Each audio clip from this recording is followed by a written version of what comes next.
हो जाओ तैयार क्योंकि लड़ाई है आर पार। चलिए इस वीडियो के अंदर हम आपको क्लास 10 हिंदी के महत्वपूर्ण जो बहुविकल्पीय प्रश्न है उसको मैं कराऊंगी और आपको सारे क्वेश्चंस को ध्यान से पढ़ते रहना है बच्चों। और जो आंसर आपको आए उसको तुरंत से आप कमेंट करिए या फिर अपने मन में उसको दोहराइएगा, क्योंकि इससे ये होगा कि आपको रिवीजन मिलेगा और आपका दिमाग में जो है ये चीज फिट हो जाएगी कि इसका आंसर ये और आप भूलेंगे नहीं। ठीक है, चलिए फिर वीडियो को स्टार्ट करेंगे और इससे पहले प्लीज एक बार से वीडियो को शेयर कर दीजिएगा।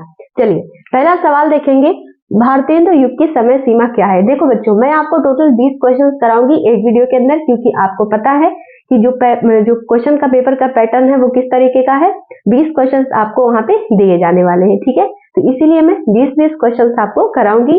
और अगर जो बच्चे नहीं जानते हैं कि मैंने एक पूरा हिंदी का एक ऐसा वीडियो बनाया है जिसमें मैंने हर एक पैराग्राफ, मतलब जैसे हिंदी जो है हिंदी काव्य है, गद्य है, संस्कृत में गद्य काव्य है, तो उसमें क्या इंपॉर्टेंट है वो सब मैंने उस वीडियो के अंदर बताया हुआ है। तो वीडियो जाके जरूर एक बार चेकआउट कर लेना एग्जाम देने से पहले। ओके, चलिए स्टार्ट करेंगे। पहला क्वेश्चन क्या है, भारतेंदु युग की समय सीमा क्या है। ऑप्शन है 1868 से 1900, दूसरा ऑप्शन 1900 से 1947। तब तक आप अपना आंसर मन में सोचते रहिए, 1938 से 1947 और 1919 से 1938। राइट आंसर क्या बन जाएगा, ऑप्शन नंबर सी, यानी कि जो भारतीय सॉरी ऑप्शन नंबर ए हो जाएगा। ठीक है, यानी कि 1868 से लेकर 1900 तक क्या होता है बच्चों, भारतीय युग की समय सीमा आती है। ये आपके हिंदी का जो स्टार्टिंग है वहां से मैंने क्वेश्चंस को उठाया है, जहां से हिंदी की शुरुआत होती है। हिंदी की शुरुआत जहां से होती है वहां से मैंने क्वेश्चन लिया है, लास्ट तक हम क्वेश्चन को कंप्लीट करेंगे ताकि आपका कोई भी बीच का स्टेप कहीं भी स्किप ना हो जाए। Okay, option number second number question, छायावाद युग के प्रसिद्ध कहानीकार कौन है। प्रेमचंद्र, जयशंकर प्रसाद, रामचंद्र शुक्ल और ऑप्शन नंबर डी क्या है, दोनों ए और बी। ठीक है, तो अपना आंसर कमेंट में करिएगा अगर आपको आ रहा है आंसर। ठीक है, और जिन बच्चों को आंसर याद है समझ लीजिए उनकी तैयारी बहुत परफेक्ट है, और जिनको नहीं याद है उसके लिए तो मैं हूँ करा रही हूँ ना, बस तैयारी करते चलो। करेक्ट आंसर क्या हो जाएगा, प्रेमचंद जयशंकर प्रसाद, यानी कि ऑप्शन नंबर डी सवाल का सही जवाब होगा। क्वेश्चन नंबर थर्ड, शुक्लोत्तर युग की समय अवधि क्या है। ऑप्शन है 1919 से 1938, दूसरा है 1900 से 1919, तीसरा है 1938 से 1947 या फिर चौथा ऑप्शन 1800 से 1868। राइट आंसर क्या बनेगा, आ गया ना, करेक्ट, सी ऑप्शन सवाल का सही उत्तर होगा। 1938 से लेकर 1947 तक की क्या समय अवधि है, शुक्लोत्तर युग की समय अवधि है। ओके बच्चों, चलिए अगला सवाल देखेंगे, क्वेश्चन नंबर 4, आदि के लेखक कौन है। अब आपको कमेंट में ये बताना है कि आदि किस विधा की रचना है। विधा जिन बच्चों को नहीं पता मैं ये बता दूं उनको कि विधा क्या होती है, कहानी हो गई, उपन्यास हो गया, नाटक हो गया, तो जो आप ये कैटेगरीज देखते हैं जिसमें लिखा जो रचनाएं है वो लिखी जाती है वो उसी को क्या कहते हैं, विधा कहते हैं। ठीक है, तो अब आपको बताना है कि जो आदि है वो किस विधा की रचना है। ठीक, नहीं याद है तो क्वेश्चन बैंक उठाओ, किताब उठाओ, देखो वहां से क्या आंसर है इसका और कमेंट करो, क्योंकि मैं कमेंट करने के लिए इसलिए बोलती हूँ ताकि आपको वो चीज याद हो जाए और मैं आपको याद करवा के रहूंगी। ठीक है, चलो अब आदि के लेखक कौन है। ऑप्शन है प्रेमचंद, जयशंकर प्रसाद, नरेंद्र शर्मा या फिर ऑप्शन डी अज्ञे। अज्ञे का पूरा नाम क्या है, सच्चिदानंद हीरानंद वात्स्यायन अज्ञे। ठीक है, चलिए और करेक्ट आंसर आदि का लेखक कौन है, जयशंकर प्रसाद, यानी कि ऑप्शन नंबर बी सवाल का सही उत्तर होगा। क्वेश्चन नंबर 5, चिंतामणि के रचनाकार कौन है। अब आपको यहाँ पे भी बताना है कि चिंतामणि किस विधा की रचना है। ठीक है, वैसे मैं क्वेश्चन के अंदर कवर करूंगी लेकिन चिंतामणि के रचनाकार कौन है, आंसर क्या हो जाएगा सोचिए।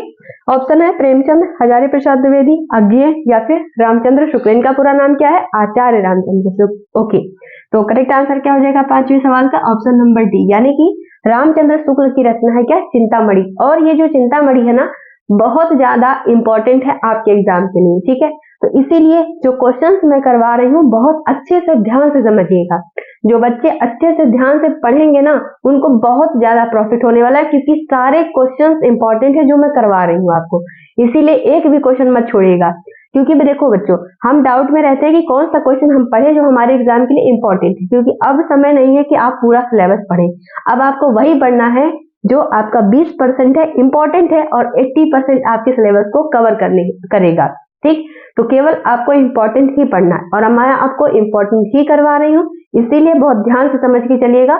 और जो बच्चे ध्यान से समझेंगे ना उनको देखना कितना एग्जाम में अपने हेल्प मिलने वाली है। ठीक, चलिए क्वेश्चन नंबर 5 तक आपके कितने सवाल सही हुए हैं कमेंट एक बार करिएगा।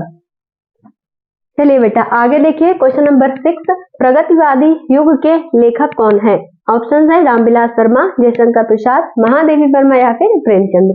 तो अगर आपको पता होगा तो याद आना चाहिए कि जयशंकर प्रसाद, प्रेमचंद ये सभी किसके हैं? छायावाद युग के लेखक हैं।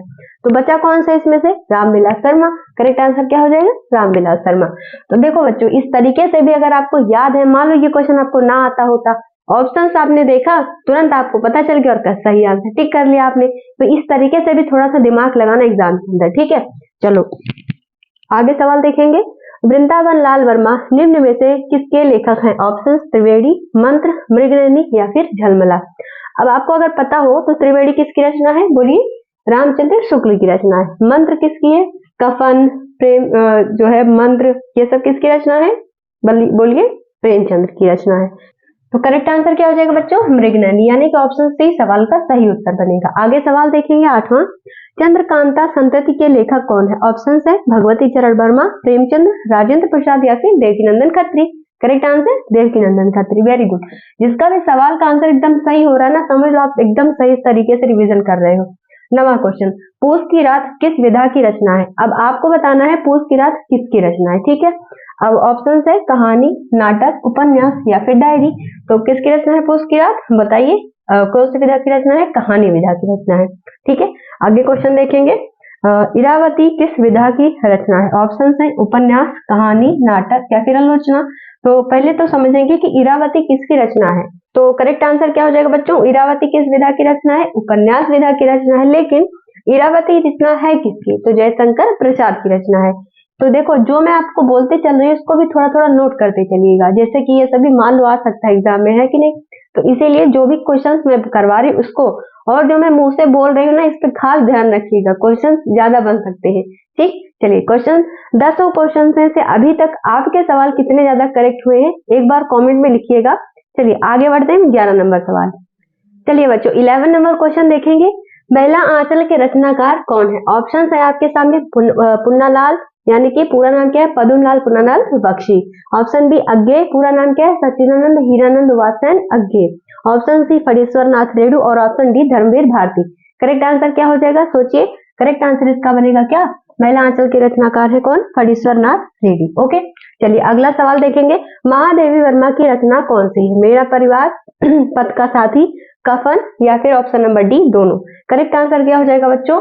ऑप्शन नंबर डी, यानी कि जो महादेवी वर्मा उनकी रचना कौन सी है? पथ का साथी, मेरा परिवार, दोनों ही इनकी रचनाएं हैं और दोनों ही इंपॉर्टेंट है, पूछी जाती है। फटाफट से स्टार लगा लो क्वेश्चन के अंदर। चलो अगला सवाल 13 नंबर क्वेश्चन। प्रेमचंद्र के समकालीन लेखक कौन है? जयशंकर प्रसाद, धर्मवीर भारती, कोई नहीं या फिर ऑप्शन नंबर डी दोनों। तो करेक्ट आंसर क्या हो जाएगा? ऑप्शन नंबर ए, यानी कि जयशंकर प्रसाद किसके समकालीन लेखक हैं? किसके? प्रेमचंद्र के। ओके ये क्वेश्चन नंबर 14, गेहूं और गुलाब के लेखक कौन है? ऑप्शन है अज्ञे, प्रेमचंद, महादेवी वर्मा या फिर बेनीपुरी। तो देखिए इनका पहले तो पूरा नाम लिखो, राम वृक्ष बेनीपुरी, ठीक है। पूरा नाम क्या है? राम वृक्ष बेनीपुरी। और करेक्ट आंसर क्या हो जाएगा? ऑप्शन नंबर डी, राम वृक्ष बेनीपुरी की रचना है क्या? गेहूं और गुलाब।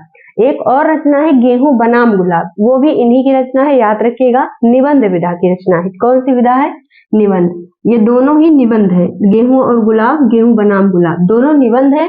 किसकी रचना है? राम वृक्ष बेनीपुरी की रचना। कंफ्यूज नहीं होना है। ऑप्शन क्वेश्चन नंबर 15, थलुआ क्लब किसकी रचना है? बहुत ज्यादा इंपॉर्टेंट है और जब मैंने एग्जाम दिया था हाई स्कूल का तो मेरे एग्जाम में भी क्वेश्चन आया था। तो थलुआ क्लब किसकी रचना है? धर्मवीर भारती की रचना है, ठीक है। यानी कि ऑप्शन नंबर बी सवाल का सही उत्तर बनेगा। अभी तक 15 के 15 क्वेश्चन में कितने ऐसे बच्चे हैं जिनका 15 के 15 सवाल सही है? एक बार कमेंट में यस या फिर थम्स अप जरूर करना। आगे नंबर सवाल देखेंगे। क्वेश्चन नंबर 16 पे हम आ चुके हैं। 16वां सवाल क्या है? दीपदान के लेखक कौन है? अब आपको पता है कि दीपदान क्या है? एकांकी रचना है, ठीक है। विधा क्या है? एकांकी विधा है। तो रचनाकार कौन है? ऑप्शन है उदय शंकर भट्ट, उपेंद्र नाथ अष्ट और विष्णु प्रभाकर या फिर option D doctor Ram Kumar Verma. Correct answer क्या हो जाएगा? डॉक्टर राम कुमार वर्मा, यानी कि ऑप्शन डी सवाल का सही जवाब होगा, ठीक है। विष्णु प्रभाकर की अगर एकांकी पूछी जाए तो याद रखिएगा सीमा रेखा है, ठीक। अगर उपेंद्र नाथ अष्ट की पूछा जाए तो तौलिए है इनकी एकांकी, और अगर पूछा जाए उदय शंकर भट्ट की तो नए मेहमान। चलिए 17 नंबर सवाल, नामवर सिंह किस विधा के लेखक है? ऑप्शन है उपन्यास, कहानी, आलोचना या फिर नाटक। तो करेक्ट आंसर क्या हो जाएगा बच्चों? उपन्यास विधा के लेखक है कौन? नामवर सिंह किस विधा के लेखक है? उपन्यास विधा के लेखक है। अगला सवाल, बसेरे से दूर के लेखक कौन है? बच्चन, प्रेमचंद, उपेंद्र नाथ अश्क या फिर धर्मवीर भारती। तो बसेरे से दूर किसकी रचना है? बच्चन, यानी कि पूरा नाम क्या है? हरिवंश राय बच्चन, अमिताभ बच्चन के पिताजी। ठीक है, चलिए अगला सवाल, लहरों के राजहंस के रचयिता कौन है? यहाँ पे मैंने ऑप्शन ABCD लिखना भूल गई, कोई बात नहीं। लहरों के राजहंस के रचयिता कौन है? ऑप्शन है मोहन राकेश, रामकुमार वर्मा, रागे राघव या फिर गुलाब राय।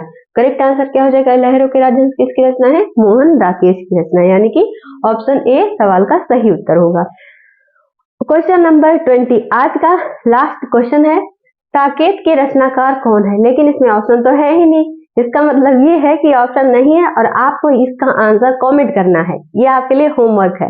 ठीक है, तो लास्ट का एक क्वेश्चन आपके लिए होमवर्क रहेगा, अच्छे से खुद भी प्रिपेयर करके आइएगा क्वेश्चंस को देखने के लिए। और अगर ये वीडियो आपको कुछ भी हेल्प करेगा तो प्लीज वीडियो को शेयर करना और चैनल को सब्सक्राइब भी कर लीजिएगा। Thank you, bye bye and best of luck for your exam.